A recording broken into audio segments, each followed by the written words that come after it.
Forgotten Sunrise, Chapter 15, Restricted.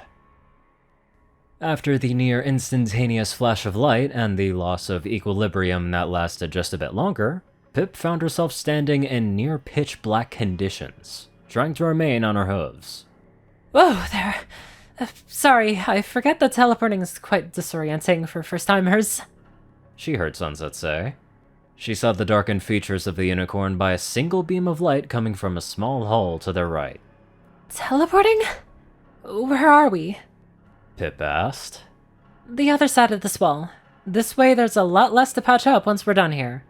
We'll be as quick as we can! Sunset called back towards the hole. I'll be here, Whirlwind replied. Pip saw Sunset's horn light up again, but instead of becoming bright, the mode of light traveled to the tip of her horn before expanding into a warm, wide glow that made their surroundings easily visible. There was a cobblestone passageway that almost immediately curved to the left and down. Wow, you weren't kidding. Pip commented as they started down the passage. There were torch sconces on the walls, but they remained dark. Enchantment's probably long gone on those.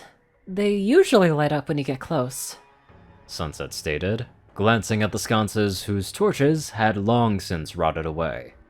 You've been down here before? Pip asked, as they continued descending down deeper into the interior of the mountain. Once, with Princesses Celestia, Luna, and Twilight. We were attempting to find the origins of an artifact that had erased my friend's memories. This was the one place that had any kind of answer.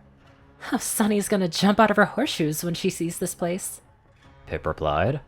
They had traveled down at least a story before it curved to the left again, and there were a giant set of doors. Well, this is it. Time to see what's inside, Sunset said.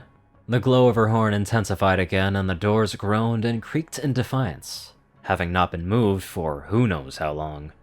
After a bit of straining and her magical light flickering a bit, the right door gave, the ancient metal hinges letting out a screaming creak as it opened up, and Sunset took a breath as she stepped forward.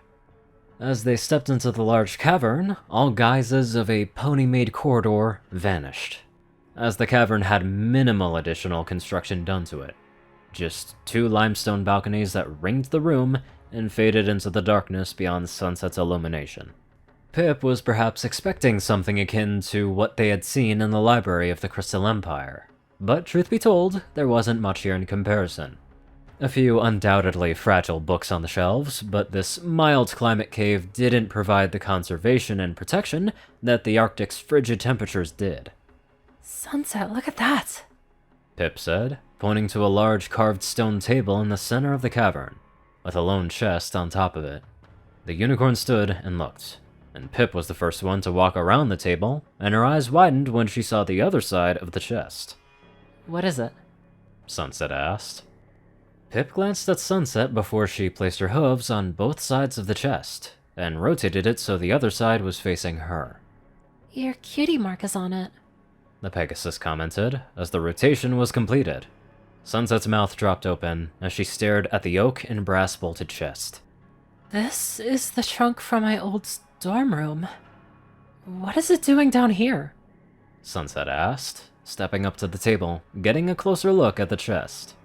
The brass fittings and bands had a greenish-blue appearance due to the patina that had formed over the last millennium, but it was otherwise intact. So the first question was, did the lock still work? The lock could be opened magically or physically, but neither might be feasible. According to Sunny, when magic left Equestria, that meant absolutely everything, including enchantments, protection, and conservation spells. Those obviously weren't going to be automatically reapplied upon the return of magic, as was evident when it didn't react at all to Sunset's magic. She carefully placed her hoof on the brass plate, where her cutie mark was engraved, pressed gently, and tried to turn it clockwise. But it didn't budge. She tried again, leaning her ear down to the combination mechanism, and then took a step back, her horn firing off a soft beam towards the plate. What's that? Pip asked, as the front of the chest was bathed in orange light. Lubrication spell.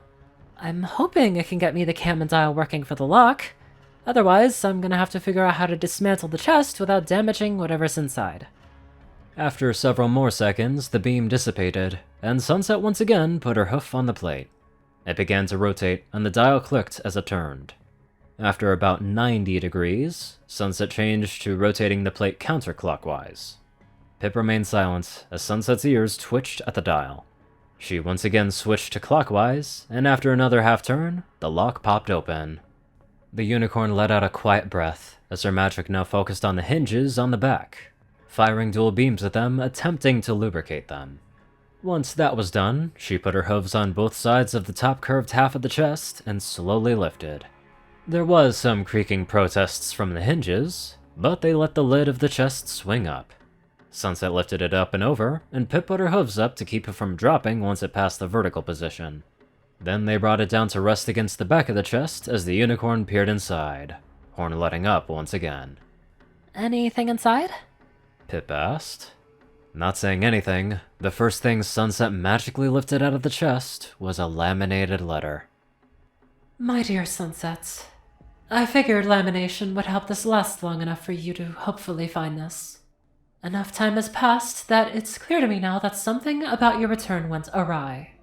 I don't have the heart to convince Twilight to give up, but I know if there was any way for you to contact us, you would have certainly done so. Ever since our clandestine correspondence with your school's headmaster, we've been unable to access the portal in the mirror, and our journal messages to you have gone unanswered as well. I won't pretend that I haven't been worried sick along with Twilight. It's too familiar to what it felt like when you left the first time. In case you ever find your way back here, I've left this in a place that I'm confident only you would remember.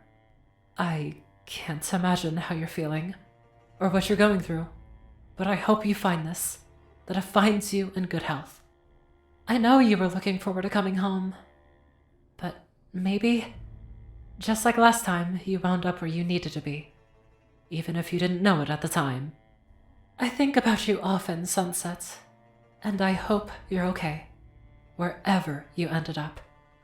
All of my best wishes to you, your former teacher and friend forever, Princess Celestia.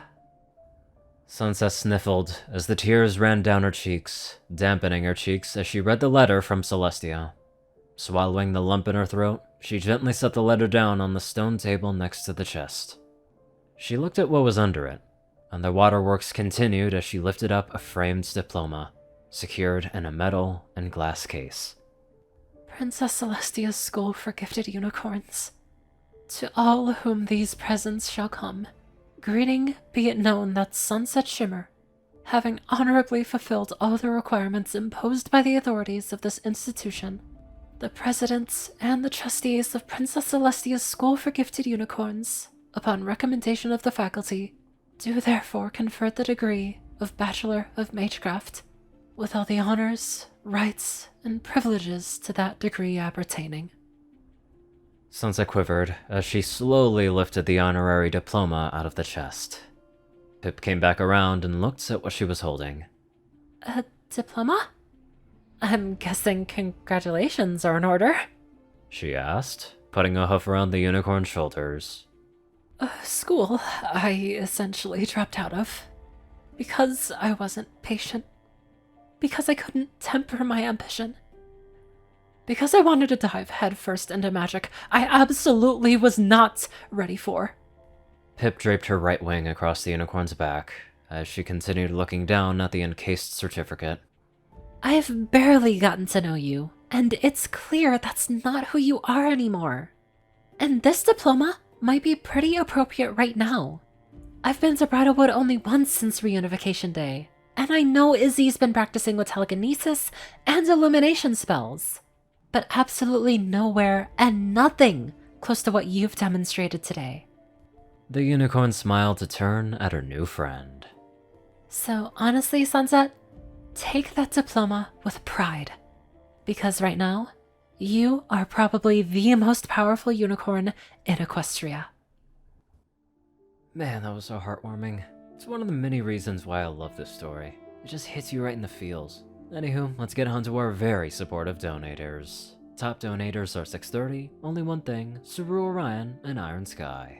Darkside, Rayden, Narwhals, Blackmoonheart, Pastel Skies, Austin, Rolan, Stu, Hex, Sword Brother, Mordred, Omicron, Lyrae, Runescythe 9852, Will, Chris, Twinkie, Ridesell, Battiswaffle, Shadow Moon, Luigi 88, Chancer Crust, Big Smoke 369, Bobcat JJF, and many more amazing people. Thank you all so much for watching this video and live life to the fullest.